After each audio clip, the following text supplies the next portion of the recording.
Hey everyone, welcome back to today's video. Today, as Joe Biden has officially clinched the Democratic Party nomination for President of the United States, we're going to be talking about the all-important race for his vice presidential running mate. Now, he's already said that it's going to be a woman. So today we're going to be talking about the three women who are most likely to be his vice presidential running mate. That includes Elizabeth Warren, Kamala Harris, and Amy Klobuchar. So now we need to get some context. So now, first of all, from what we see right now, Joe Biden is already up 3.4% in Florida, according to an aggregate of polls conducted by multiple sources, conglomerated together in this Real Clear Politics average. Similar deal with Pennsylvania, where Biden appears to be 4 points up as of right now.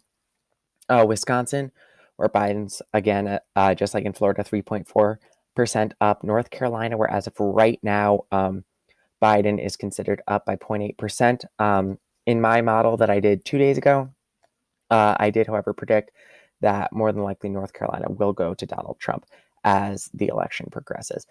Same deal, a similar deal in Arizona, where Biden is currently up 2.8%, according to an aggregate of polls in Real Clear Politics. So now, in order to win the election against President Donald Trump, Biden is going to have to unite the base of the Democratic Party, specifically the base of the Democratic Party that did not vote for him, the largest block of whom are Bernie Sanders supporters. Now, amongst that coalition are particularly voters under the age of 30, as well as Hispanic and white voters. Those are the areas where those are the demographics where Joe Biden, I'm sorry, had trouble appealing to in the primaries, culminating in his loss of the Nevada caucuses by more than 20%. So now, first and foremost, he's going to need to pick a candidate that can corral, in particular, Hispanic voters. Now, if we look here at this following morning consult poll, we're going to see a few people who are in the running for Joe Biden's vice presidential running mate pick. Now, the reason I picked these top three is because they're the only one who, in this morning consult poll, a majority, more voters said that their pick would make them more likely to vote for Joe Biden. This is not the case for other high-profile candidates like former minority leader of the Georgia State House and candidate for governor of Georgia, Stacey Abrams. Same deal for Michigan Governor Gretchen Whitmer, Tammy Baldwin of Wisconsin, Val Demings of Florida, Michelle Lujan Grisham of New Mexico, and Catherine Cortez Masto of Nevada. So now we have to ask ourselves, who is most likely to chomp at the bit of Bernie Sanders supporters, particularly if Biden is going to have to win states with large younger populations, and like Arizona in particular, and states with high Hispanic and Latino populations like Florida. So now, if we look at this following, ranking, Elizabeth Warren has seen a surge in her popularity. She does particularly well under voters under the age of 45. She would take a large portion of Bernie Sanders supporters and bring them into the Biden fold. Now, granted, towards the end of the election, towards the end of her primary campaign, there was some animosity between Elizabeth Warren and Bernie Sanders, famously when she accused him of saying that he did not think that a woman could defeat Donald Trump, and he said that that was not true. So, needless to say, there is some animosity between the Warren and Sanders camps. However, she still has the most broad appeal to Sanders supporters. Now, second of which is Kamala Harris, who is considered a who is considered the argument for Kamala Harris to be the VP nominee is the same argument for Biden over Bernie as the presidential nominee, and that is that she is considered to have somewhat of a wider appeal to across Americans.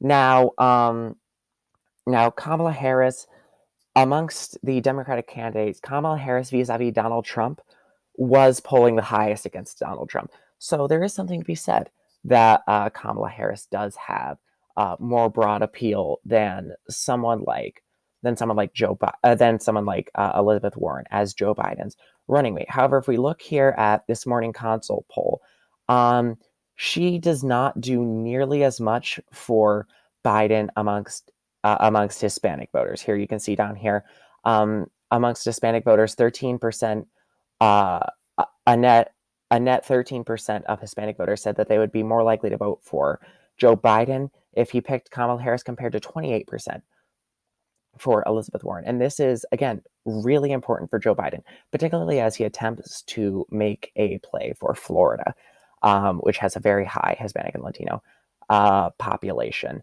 Kamala Harris is another one who would have trouble appealing to Bernie Sanders supporters. Under the age of 35, Kamala Harris only makes a net 9% more of voters under the age of 45 want to vote for Joe Biden, compared to 12%, a net 12% for Elizabeth Warren. However, over the age of 45, while both Elizabeth Warren and Kamala Harris would make voters over the age of 45 want to vote for Joe Biden less, Kamala Harris is not seen as offensive to voters over the age of 45. However, the only candidate actually for Joe Biden's VP nominee that would get a majority, that would get a net gain for Joe Biden in all categories, Black, Hispanic, ages 45 and up, and under the age of 45, is Amy Klobuchar. However, Amy Klobuchar's likelihood of becoming the VP nominee has stagnated very much recently in the wake of the death of George Floyd. It is found that the officer that killed George Floyd, Derek Chauvin, had multiple complaints against him while Amy Klobuchar was the Hennepin County district attorney, and she did not move to charge Derek Chauvin. So even though Joe Biden asked her to begin the vetting process, and even though amongst all voters, she would be a net gain of 1% for the Joe Biden campaign as of the time that this poll was taken, particularly as this scandal begins to surround her, and as she excites limited, if not any, enthusiasm from Bernie Sanders supporters. And the only area where she seems to outperform other high-profile candidates like Kamala Harris and Elizabeth Warren is in voters ages 45 and up. It does look like Amy Klobuchar's star is fading when it comes to that, when it comes to the VP nomination. So this brings us to what Democratic voters want to see in their candidate for vice president. Not necessarily what specific person, but what they want to see in that person. Among these, particularly as we continue to trudge through the coronavirus epidemic, amongst Democratic registered voters, 57% said that they would want a candidate that crisis management experience would be very important in a candidate for vice president for Joe Biden. Below that, 49% said economic expertise, 39% national security experience, and 37% legislative experience. Now, all of the three most likely candidates for this job, all those who would bring a net gain to Joe Biden's campaign, according to this morning consult poll, all of them have served in the legislature. So that sort of fulfills this requirement. None of them have been governors. So that sort of precludes this crisis management experience, since none of them have really been in a managerial role. Um, Economic expertise, that's where Elizabeth Warren really shines. Elizabeth Warren is really the liberal counterbalance to Joe Biden. In the 1990s, they had a famous feud.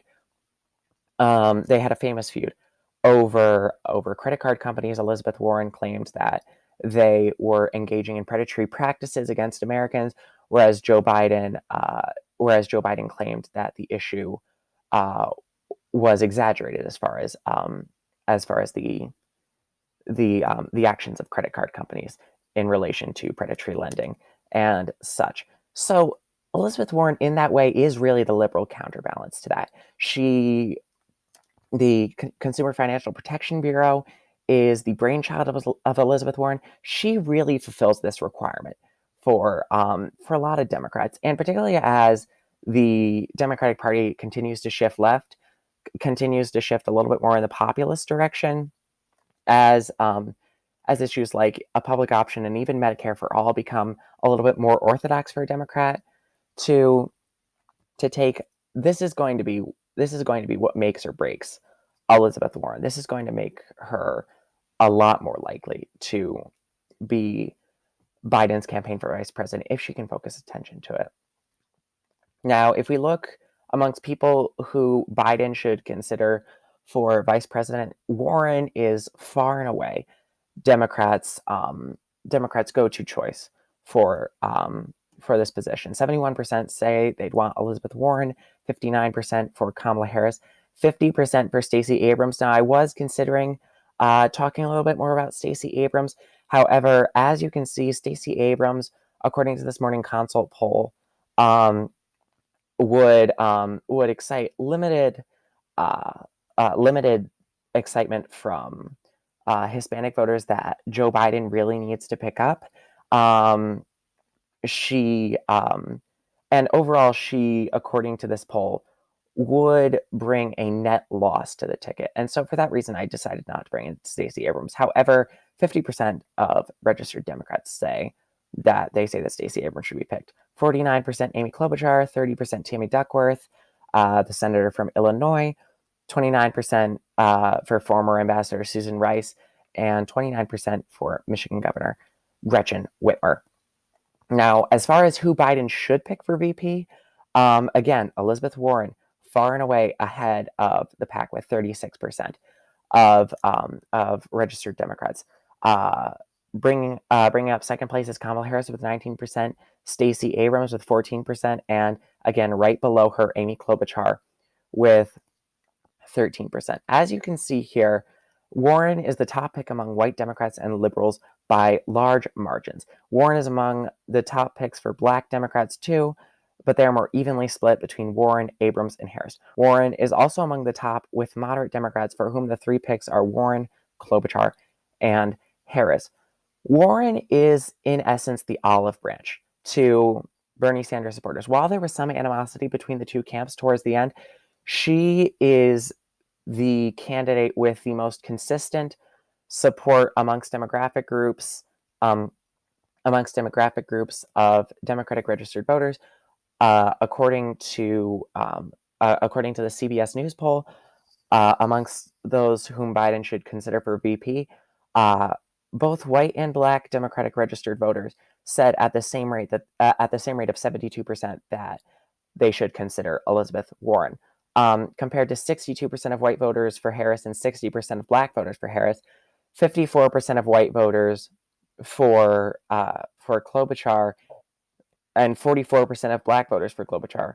And then finally, down towards the bottom, 49% of white voters for Abrams and 61% of black voters for Abrams. This is amongst people who Biden should consider for VP. So, of all these names, I think that it's very clear Elizabeth Warren is easily Biden's best choice. She is the best olive branch to disaffected Bernie Sanders supporters unexcited about Joe Biden's campaign for president.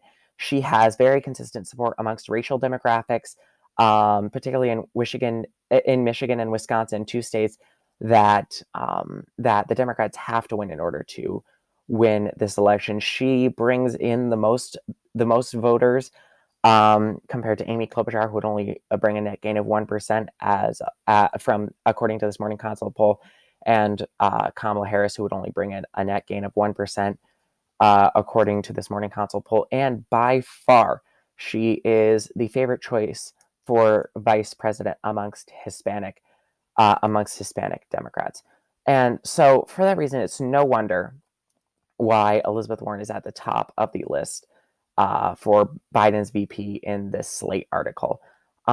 She is by far Biden's best hope to appeal to disaffected liberals in the party who supported Bernie Sanders, who may be considering voting green now or staying home. She would help Biden in states with a younger population like Arizona, and uh, and and she would help Biden in states with a very large Hispanic population like Florida. Elizabeth Warren has the broadest appeal of all of these candidates. She would bring in the most votes, and overall, she is the pick that could reignite